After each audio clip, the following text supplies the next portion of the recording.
The left wing considers itself open-minded and inclusive, but some liberals are finding out this isn't true. A new movement taking hold where liberals take the red pill and turn conservative. You take the blue pill, the story ends. You wake up in your bed and believe whatever you want to believe. You take the red pill, you stay in Wonderland, and I show you how deep the rabbit hole goes. Remember, all I'm offering is the truth, nothing more. Ooh, Candace Owens was a lifelong Democrat, but became disillusioned with the left after she found herself harassed by a prominent progressive. That's when she had her red pill moment. We are literally like hamsters on a wheel. Run, run, run, run, run, run, run, run, run. That's funny. I thought I was going places. Run, run, run, run, run, run, run. So weird. Run, run, run, run, run. I don't understand. Stop the madness. Literal hamster mentality is what African Americans are suffering from each and every time they invest in a Democratic candidate.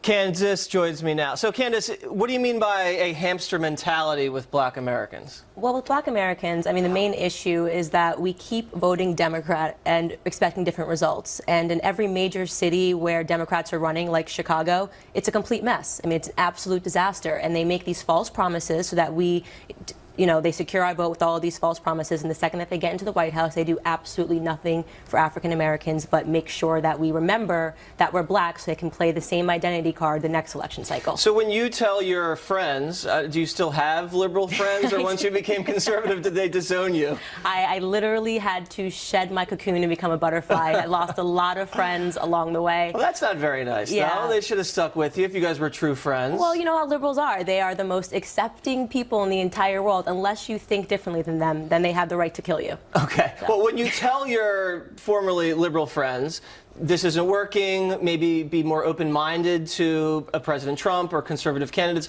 what do they tell you? It's not really possible because they're so caught into this victim mentality and they're so sure that everyone's going to die unless you fight, this way or believe this train of thought. I don't really tend to have those conversations. I just say this is what I believe and I watch them spiral and I walk away. When you hit your liberal friends with facts and say, listen, this is how it's been in these Democratic strongholds for decades, and the quality of life isn't getting better, incomes aren't improving, things are staying the same, what do they say?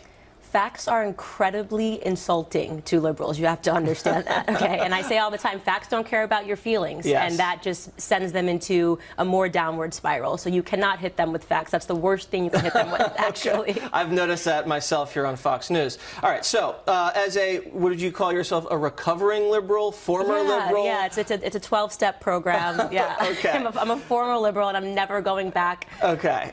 What do you think about the open borders crowd? Because right now, they have a lot of power in this country. Right.